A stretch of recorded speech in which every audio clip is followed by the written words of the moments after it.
भैया भैया भैया, आप मेरे को मोती नगर तक छोड़ दोगे क्या, आगे तक? अरे भाई तुम गलत रास्ते पे हो, मोती नगर उधर है। अरे भाई, गलत रास्ते पर तो तुम आ गए हो।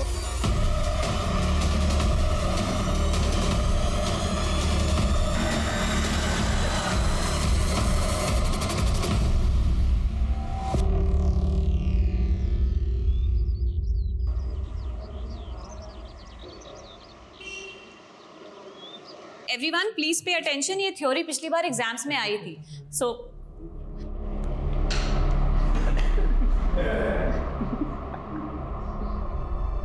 बहुत मजा आ रहा है ना आप लोगों को, लेकिन याद रखना 25% मार्क्स इंटरनल हैं, वो इंटरनल के मुझे आपको देने हैं, आपके ये क्लास परफॉर्मेंस के अकॉर्डिंग।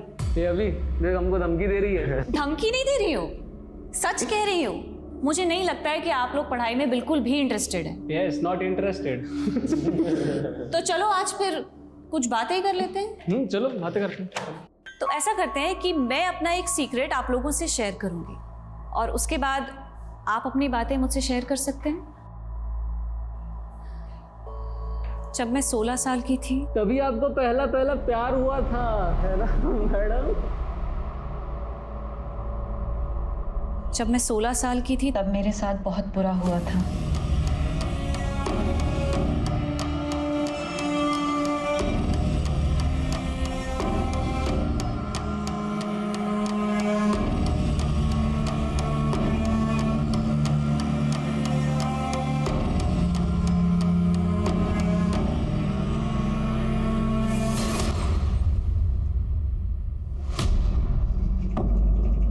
अंकिता, अंकिता मेरी बात तो सुनो, listen to me please. Ankita, कितनी बार सुनूं मैं तुम्हारी बात? जवाब भी तो दे चुकी। किया, लेकिन तुमने उनका जिस तरह से जवाब दिया, तुम्हारी उसी बहादुरी की वजह से मुझे तुमसे प्यार हो गया। लेकिन मैं तुमसे प्यार नहीं करती हूँ नवीन, तुम समझ क्यों नहीं रहे हो? और मैं तुमसे शादी नहीं करना चाहती हूँ। प्लीज मेरा पीछा मत करो, प्लीज। अंकिता मेरी बात,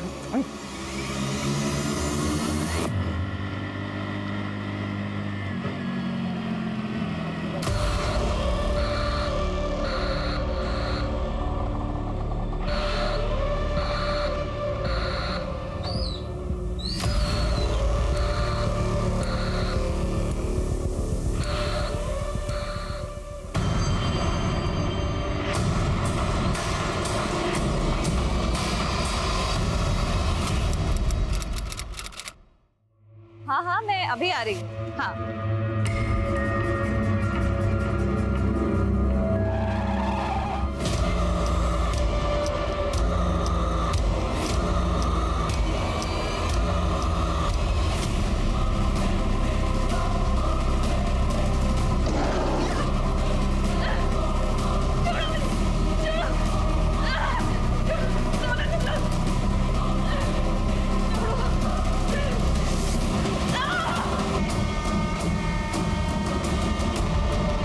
साहब यहाँ से मैं भागते हुए आया, फिर देखा तो यहाँ पे एक वैन खड़ी हुई थी।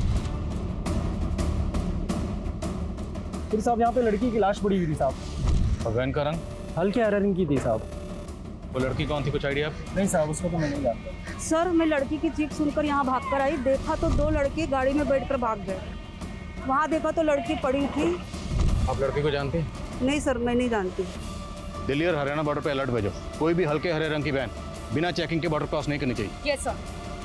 लड़की को कौन से हॉस्पिटल में लेकर गए?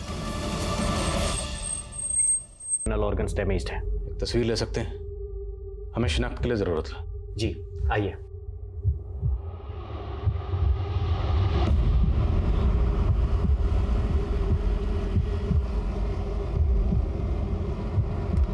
तो जितनी जल्दी हो सके। सर ये देखिए, इस लड़की का वीडियो सब जगह वायरल हो रहा है।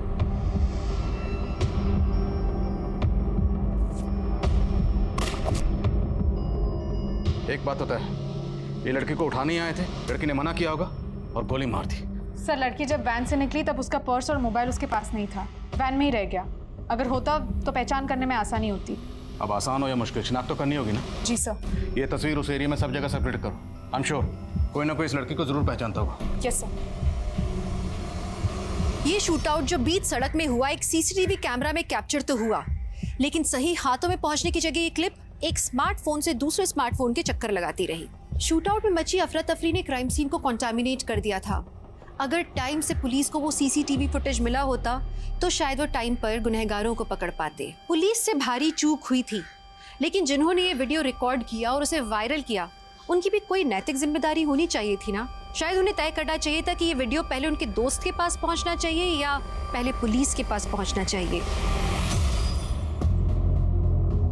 यहाँ पे जो घटना हुई इसी सीसीटीवी फुटेज की है ना? नहीं मैम। झूठ बोलता है, वो वीडियो इसी सीसीटीवी फुटेज का है। एविडेंस है ये। पुलिस को देने के बजाय तूने उसे फॉरवर्ड कर दिया, एविडेंस को वायरल कर दिया है तूने। मैंने तो सिर्फ अपने दोस्त को शेयर किया था, मुझे नहीं पता ये आग की तरह कैसे फैल गया। ये वही लड़की है जिसको गोली मारी गई थी। अब इसका चेहरा देख और सच सच बता, जानता है इसे? हाँ मैडम, इन्हें रोज NRS कॉलेज की ओर जाते देखता हूँ। उस कॉलेज में स्टूडेंट है या टीचर ये नहीं पता। 190 रुपये बहन जी।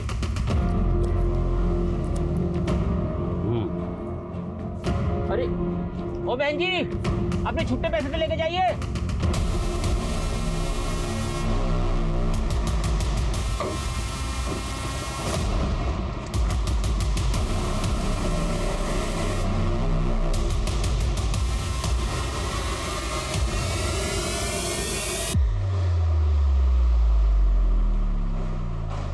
ये तो अंकिता है, असिस्टेंट प्रोफेसर है साइकोलॉजी डिपार्टमेंट में। वो ठीक तो है ना? सर हालत बहुत नाजुक है। We need to get in touch with her parents. आपके पास उसके पेरेंट्स का एड्रेस और कॉन्टैक्ट नंबर होगा, प्लीज दीजिए। क्या अंकिता अस्पताल में है? आप जल्दी हॉस्पिटल आ जाइए। जी मैं बस अभी आता हूँ। सर अंकिता बहुत ही मेहनती लड़की थी। मुझे तो यकीन ही नहीं हो रहा है कि कोई इस पर गोली क्यों चलाएगा। अंकिता का किसी से कोई अफेयर या कोई झगड़ा? सर कंफर्म तो कुछ नहीं पता, लेकिन कई टीचर्स का मानना है कि दीपांकर और अंकिता के बीच में कुछ था और पिछले 15 दिन पहले कुछ। बस मुझे जो कहना था मैंने कह दिया है। अब आइंदा से तुम ऐसा कुछ नहीं करोगे। सर मैंने अंकिता को इतने गुस्से में पहले कभी नहीं देखा। ज़रूर दीपांकर ने कुछ गलत किया होगा। मैंने अंकिता से बात करने की कोशिश भी की पर उसने टाल दिया। सर वो प्रोफेसर दीपांकर।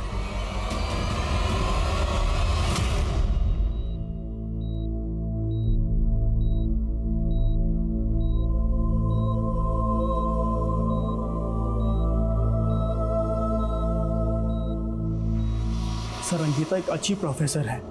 शुरुआत में स्टूडेंट उसे काफ़ी तंग करते थे, लेकिन उसने उन्हें बहुत प्यार से समझाया। लेकिन मैं प्यार की नहीं, तकरार की बात कर रहा हूँ। वो तकरार जो आपके और अंकिता के बीच में था। ऐसी कोई भी तकरार नहीं थी, बस एक छोटी सी मिसअंडरस्टैंडिंग थी। क्या मिसअंडरस्टैंडिंग? वो मैं अंकिता को लेकर काफ़ी कंसर्न था। कुछ बदतमीज स्टूडेंट्स थे जो अभी भी बाज नहीं आ रहे थे। वो अंकिता को टीज करते थे। एक दिन मैंने उन्हें बहुत डांटा, स्ट्रिक्ट वार्निंग भी दी, लेकिन अंकिता उल्टा मुझ पर गुस्सा हो गई। मैंने मांगी थी क्या तुम्हारी हेल्प? नहीं ना। और मैंने कहा था ना कि मैं हैंडल कर लूंगी। लेकिन अंकिता वो लड़के अपनी बाउंड्री क्रॉस कर रहे थे। अगर उन्हें रोकता नहीं ना तो उनकी हिम्मत और बढ़ जाती। दीपांकर मैं कोई छोटी बच्ची नहीं हूँ। इनफैक्ट 16 साल की उम्र से अपने सारे प्रॉब्लम्स खुद सॉल्व कर रही हूँ मैं, और मुझे नहीं चाहिए तुम्हारी कोई भी हेल्प, प्लीज। लेकिन अंकिता बस जितना मुझे कहना था मैंने कह दिया है। अब आइंदा से तुम ऐसा कुछ नहीं करोगे। बस सर इसी बात को लेकर थोड़ी नाराजगी थी, बाकी हम दोनों के बीच में ऐसा कुछ भी नहीं है सर। अच्छा, स्टूडेंट्स को अंकिता से क्या प्रॉब्लम थी? सर शुरुआत में जब अंकिता यहाँ आई थी तो स्टूडेंट उसे सीरियसली नहीं लेते थे, उसे बहुत तंग करते थे। लेकिन अंकिता ने बहुत प्यार से सारी सिचुएशन को टैकल किया। जो उसे चिढ़ाते थे बाद में वही स्टूडेंट उसके फैन बन गए थे सर। तो 5 फैक्टर थ्योरी में किसी को कोई डाउट है क्या? No ma'am. एक्रोनिम याद रखना। Ocean, ocean, O for openness, C for consciousness. Okay? किसी को कोई doubt? No ma'am. Sir Ankita सबकी फेवरेट बन गई थी। इस प्रोफेसर की बातों पर मुझे बिल्कुल यकीन नहीं है। डिटेल्स निकलो इसकी। Okay sir. सर अंकिता से काफ़ी प्रोफेसर्स जलते होंगे। एक तो 10-15 साल छोटी लड़की और स्टूडेंट्स के बीच में ज़्यादा पॉपुलर, और सैलरी भी उनके जितना कमा रही थी। सो दैट डजंट मीन कि कोई इसको गोली मार दे। सबकी डिटेल्स निकलो। पियान, लाइब्रेरियन, क्लर्क, सबसे बात करो। Okay sir. सर अंकिता जिन लोगों की लेक्चर्स ले रही थी उन सब से भी बात कर रहे हैं, उन सबकी डिटेल्स निकलवाइए। और अंकिता के साथ जो दूसरी लड़की थी उसके बारे में जल्द से जल्द पता करो, वो इस केस की अहम कड़ी साबित हो सकती है। Okay sir.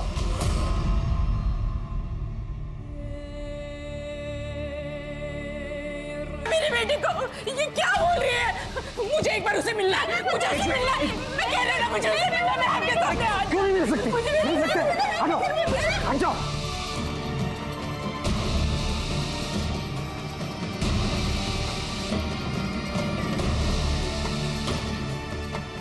गायत्री, गायत्री, गायत्री।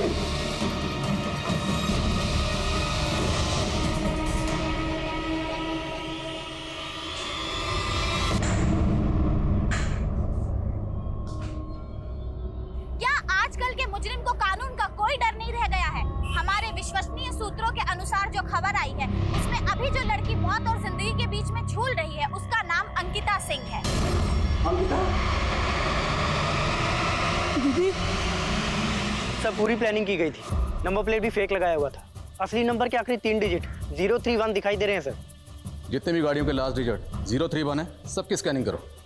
एक मिनट, गाड़ी की नंबर प्लेट के साथ छेड़खानी की गई है, तो हो सकता है 08 हो। जितनी भी गाड़ियों के लास्ट डिजिट 031, 831 है, सबकी स्कैनिंग करो। Okay sir.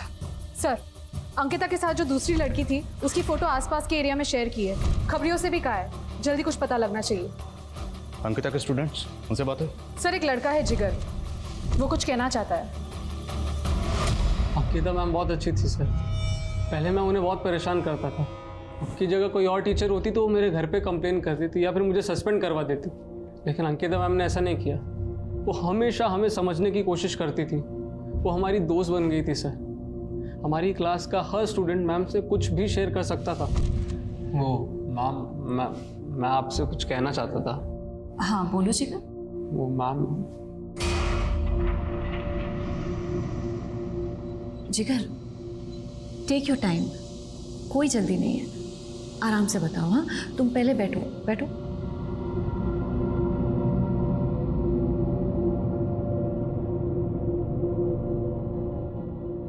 मैम, जब मैं 7th स्टैंडर्ड में था ना,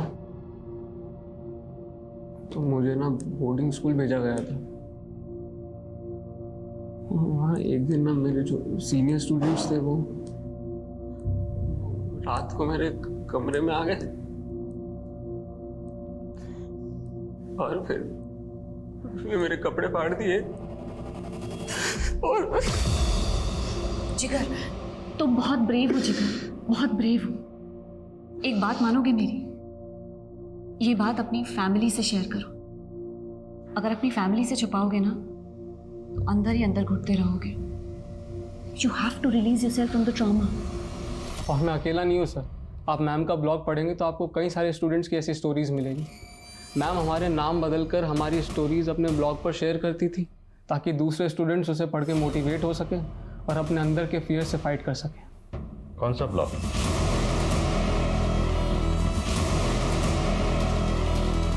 अंकिता की कॉल डिटेल्स आ गई है। 2 नंबर है जिनकी कॉल पैटर्न्स थोड़ी अजीब है।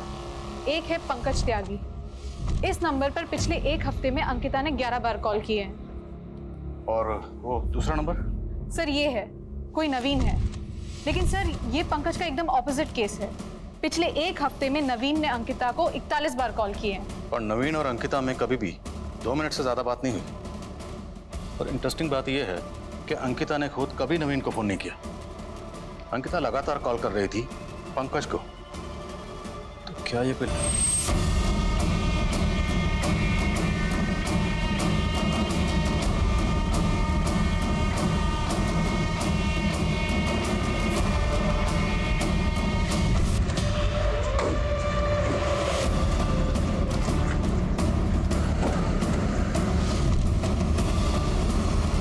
अंकिता ने अपने ब्लॉग पर 5 स्टोरी शेयर की। पहली स्टोरी एक ऐसे लड़के की है जैसे मोलेस्ट किया गया। अंकिता ने उसकी स्टोरी उसका नाम बदलकर शेयर किया। But we know who this guys, जिगर।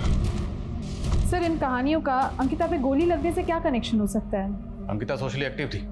वो स्टूडेंट्स पर होने वाले जुर्म से पर्दा उठा रही थी। हो सकता है उसने किसी अब्यूजर को बेनकाब किया हो और जिसे बेनकाब किया उसी ने अंकिता पर हमला किया। सर जिगर ने तो अपनी कहानी आके हमें खुद बता दी, लेकिन हम बाकी के सारे स्टूडेंट्स से कैसे बात करेंगे?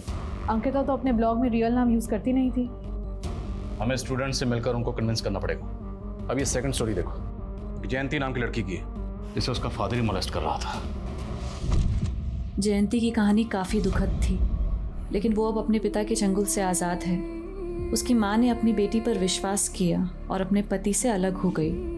अंधेरा कितना ही गहरा क्यों ना हो, पर रोशनी को रोक नहीं सकता। ज़रूरत है बस कोशिश करने की। और तीसरी स्टोरी एक ऐसी लड़की की है जिसे ब्लैकमेल करके सेक्स ट्रेड में धकेला गया, लेकिन अंकिता ने उसे कोई नाम नहीं दिया। ऑनलाइन डेटिंग के जाल में एक लड़की बुरी तरह फंस गई। उसकी पार्टनर ने उसका वीडियो बना लिया था और उसे ब्लैकमेल कर रहा था। अपनी अय्याशी के लिए उसका सौदा कर रहा था। मैं इस लड़की को आज़ाद करवा कर रहूंगी। सर अंकिता तो आउट ऑफ द वे जाके सबकी मदद कर रही थी। जाहिर सी बात है, इस नेक काम में उसने कई दुश्मन बनाए होंगे और हो सकता है अंकिता पर हमला उन्हीं में से किसी ने किया हो। सर हमें अंकिता के सारे स्टूडेंट से बात करनी होगी और उनसे जानना होगा कि अंकिता उनकी प्रॉब्लम सॉल्व करने के लिए एक्शन क्या ले रही है। करेक्ट। जिगर से कहो सब स्टूडेंट को इकट्ठा करें, मैं उनसे पर्सनली बात करूंगा। गो। सर। हेलो सर, गोली चलाने वाले जिस कार में फरार हुए थे, हमें वो कार मिल गई है। हाईवे से थोड़ा दूर लवारिसपड़ी मिली। वहाँ हाईवे पर आसपास कोई सीसीटीवी है? नहीं सर, लेकिन एक आई विटनेस मिला है सर, जिसने इसी गाड़ी में से 2 आदमियों को उतरकर बाइक पर जाते हुए देखा है, लेकिन वो बाइक का नंबर नहीं देख पाया। मैंने खबरियों को बाइक की तलाश में लगा दिया सर। इतना तो तय है कि अंकिता पर यह हमला बदला लेने के लिए किया गया था। सर्च करते रहो। आज की डिजिटल दुनिया में 4G 5G की स्पीड से भाग रहे हम। दुनिया बहुत तेज हो गई है, लेकिन दूसरों के लिए वक्त नहीं है हमारे पास। किसी की तकलीफ समझना, किसी के लिए मदद का हाथ बढ़ाना, करना तो हम सब ही चाहते हैं, करना भी चाहिए, पर वास्तव में क्या हम ये करते हैं? अंकिता एक ऐसी अनोखी लड़की थी जो सिर्फ खुद के लिए नहीं जीती थी। उसे दूसरों के दर्द का एहसास था। उसे कोई क्यों दर्द पहुंचाना चाहेगा? कोई उस पे जानलेवा हमला क्यों करेगा? सवाल कई सारे थे। अंकिता की जिंदगी से जुड़े कई सारे राज अभी खुलने वाले थे।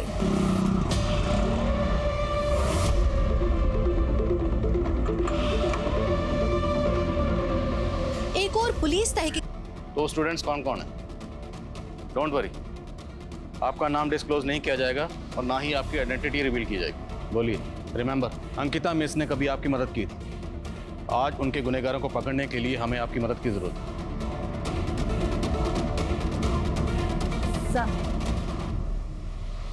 लड़की ने पेरेंट्स ने हॉस्पिटल में हंगामा खड़ा कर दिया है। क्या कर रहे हो? छोड़िए ना। इसे छोड़ तू साले को। तेरी वजह से मेरी अंकिता आज अस्पताल में। तेरी वजह से। Excuse me ma'am. हाँ मैम, मेरा नाम मीतू है। मेरे फादर को उनके किए की सज़ा दिलवाई थी अंकिता मैम ने। मैम, कहीं मेरे फादर ने तो अंकिता मैम पर हमला नहीं करवाया? आई एम नॉट श्योर, पर जिसने भी करवाया है उसको उसके किए की सज़ा ज़रूर मिलनी चाहिए। आपको अपने बेटे पर शक क्यों? क्योंकि इसी की बेवकूफ़ी की सजा भुगत रही है हमारी अंकिता। आई एम सॉरी पापा, आई एम सॉरी। विमल, अंकिता पर हमला किसने किया था तुम जानते हो? जी, हम कॉलेज के दोस्त मिलकर ये सब करते थे। पैसों के लिए छोटी मोटी रॉबरी और बाइक लूटते थे। जब ये बात अंकिता दीदी को पता चली तो उन्होंने पुलिस में कंप्लेन कर दी। हम सब माइनर थे, इसलिए जुवेनाइल होम भेजे गए। मैंने अंकिता दीदी से वादा किया था मैं ये काम दोबारा कभी नहीं करूँगा, मगर मोनू वो दीदी पर गुस्सा था और जुवेनाइल होम से भाग गया। कभी पकड़ा नहीं गया सर। तो ये हमला मोनू ने किया? हाँ सर, उसी ने किया होगा। कहाँ मिलेगा मोनू? पता नहीं सर, मोबाइल भी बंद करके बैठा है। लेकिन हमारा एक और दोस्त है गोलू, वो जानता होगा कि वो कहाँ पर है। गोलू का एड्रेस है? हाँ सर। एड्रेस है? बोलो। सर, अंकिता ने जिन जिन लोगों की मदद की थी सबने आकर अपनी डिटेल्स दे दी है, सिवाय वो बेनाम लड़की। वो अब तक सामने नहीं आई है जिसे अंकिता सेक्स ट्रेड से बचाना चाहती थी। तो फिर वो लड़की कौन हो सकती है?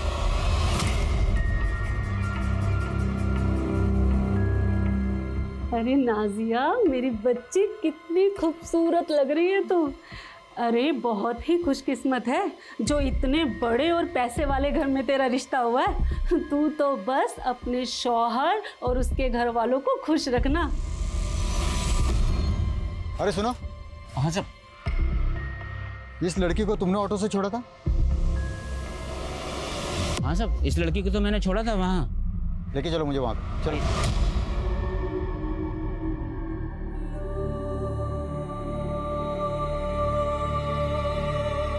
लेकिन उसके एक हाथ में उसने ब्रेसलेट पहना था जिस पे सनम लिखा था और कुछ उर्दू से भी छपा हुआ था।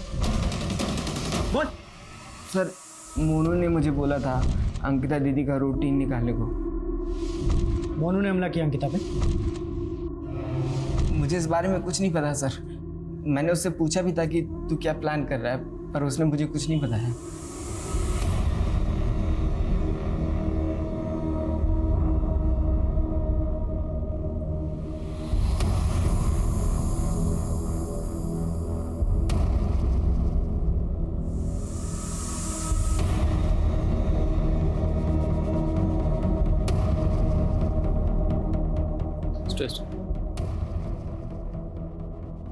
क्या बात है मीतू? क्या कुछ ऐसा है जो तुम हमें बताना चाहती हो? बोलो, डरो मत। मैम अंकिता मैम ने हमसे अपना एक सीक्रेट शेयर किया था। शायद उस बात का इस केस से कुछ लेना देना हो। कैसा सीक्रेट? जब मैं 16 साल की थी तब मेरा रेप हुआ था। क्या? 16 साल की उम्र में अंकिता का रेप हुआ था? हमें नहीं पता था कि अंकिता के साथ ऐसा कुछ हुआ था। आपकी अपनी बेटी। हाँ बोलो। सर उस बाइक को पीला कुआं की ओर जाते हुए देखा गया था, लेकिन उस बाइक ने पीला कुआं का टोल प्लाजा क्रॉस नहीं किया। सर हो सकता है कि उस बाइक ने बीच में कहीं पे रास्ता बदल लिया हो। मतलब वो बाइक राजनगर और पिलखुआ के बीच में ही कहीं है। 2-3 पेट्रोलिंग टीम बनाओ और ढूंढो उन्हें। याद रहे वो किसी भी सूरत में बच के नहीं निकलने चाहिए। वो बाइक और बाइकर्स मुझे चाहिए हर हाल में। Okay sir.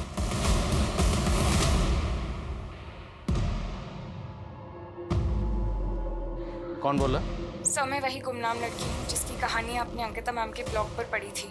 Govind Nagar police station में अंकिता मैम ने रिपोर्ट दर्ज करवाई थी मेरे लिए। आपको वहाँ से सारी डिटेल मिल जाएगी। आपको ब्लैकमेल कौन कर रहा था? वो कॉलेज का एक नेता था, वीरेंद्र प्रताप उर्फ अज्जू सिंह।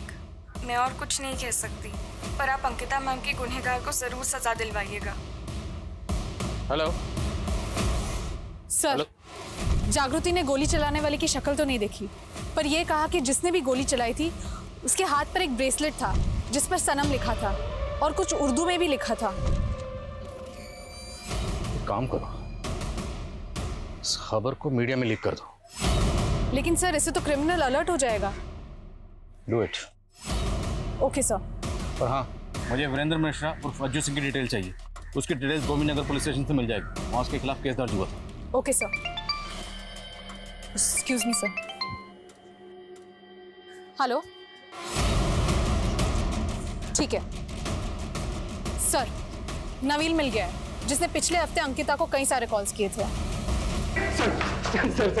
सर मैंने कुछ नहीं किया।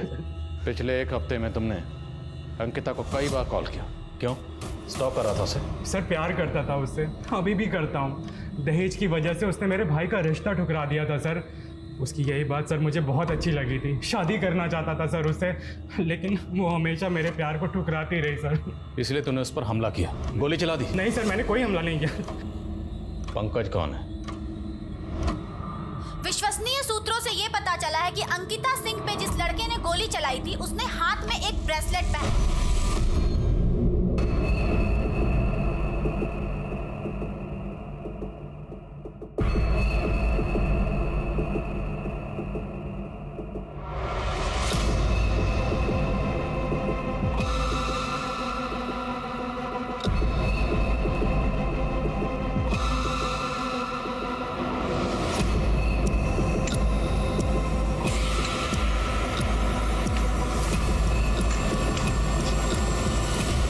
पिछले हफ्ते में अंकिता ने आपको कई बार कॉल किया। अंकित, मैंने मिलने से इनकार कर दिया, लेकिन फिर भी वो मुझे फोन करती थी।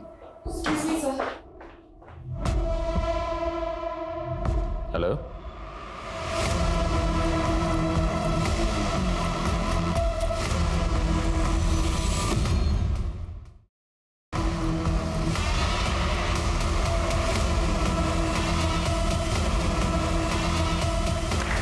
मुबारक हो बेटा, मुबारक हो।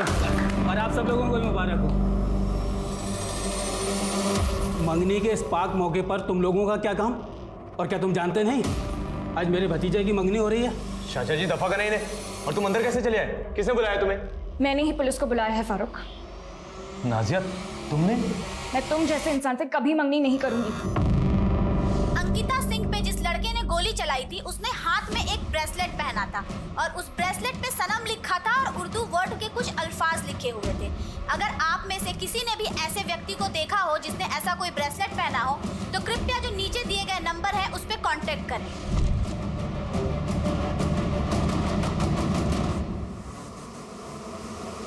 नाजिया, हमने क्या किया है? नाटक बंद करो फारूक। लगता है मेरा तोहफा तुम्हें रास नहीं आया। पोल खोदी तुम्हारी इसी तोहफे ने। ये वही ब्रेसलेट है जो मैंने इसे दी थी तोहफे में और इस पे उर्दू में इसका नाम लिखवाया था, फारूक। और किसी की जान लेने की कोशिश करने के बाद यहाँ मुझसे मंगनी करने आए हो। कितने घटिया इंसान हो तुम। फारूक, मेरी बेटी किडनैप होने वाली बात को तो 8 साल हो चुके हैं।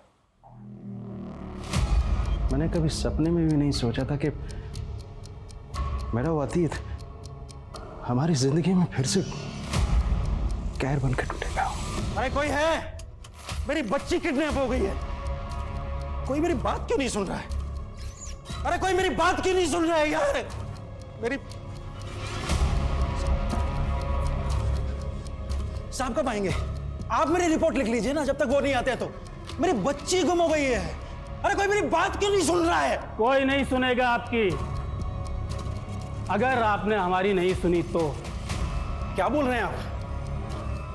दरअसल हमारे भतीजे फारूक से एक गलती हो गई है। उसका दिल आ गया है आपकी बच्ची पर, इसीलिए उसे उठा लिया। आप फिक्र मत कीजिए, बहुत जल्द सही सलामत आपकी बच्ची आपके पास पहुंच जाएगी। लेकिन अगर आपने पुलिस में कंप्लेंट की तो हमारे फारूक से ज़्यादा नुकसान आपका होगा। अंकल जी, अंकिता के बालिग होने का इंतज़ार कर रहा हूँ। 18 की होते ही उठा ले जाऊँगा। और देखिए, परेशान होने की कोई दिक्कत नहीं है। अब निकाह तो मुझसे ही होगा। अंकिता का नया नाम भी सोच लिया है, अंकिता उर्फ अरफा। हमारी बच्ची को उसे बचाने के लिए हमने मेरठ ही छोड़ दिया और गाजियाबाद आ गए। हमारी बच्ची का उस कमीने ने क्या हाल कर दिया है। कई बार कहा अंकिता से कि मुझसे निकाह कर ले, पर वो समझ ही नहीं रही थी। इतनी रिक्वेस्ट भी की पर कुछ काम नहीं आया।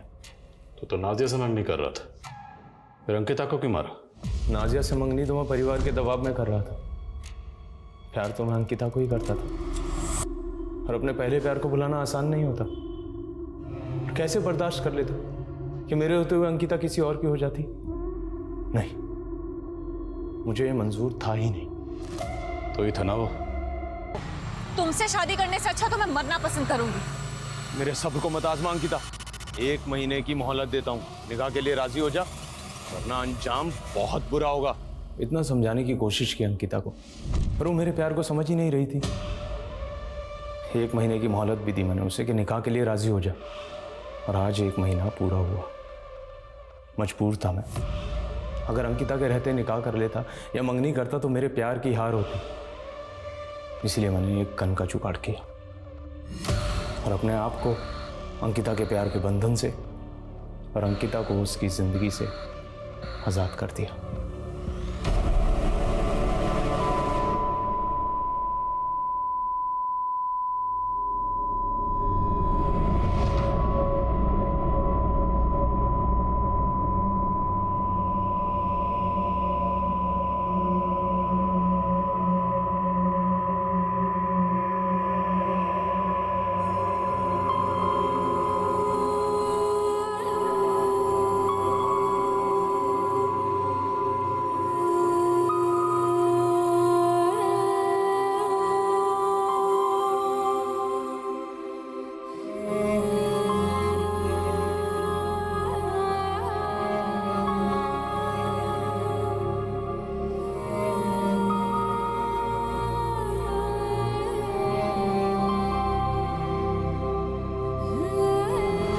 अगर मेरी नहीं हो सकती तो मैं उसे किसी और की भी नहीं होने दूंगा। उसकी नाम में ही हाँ छुपी है। मतलब क्या है इसका? ना का मतलब ना ही होता है।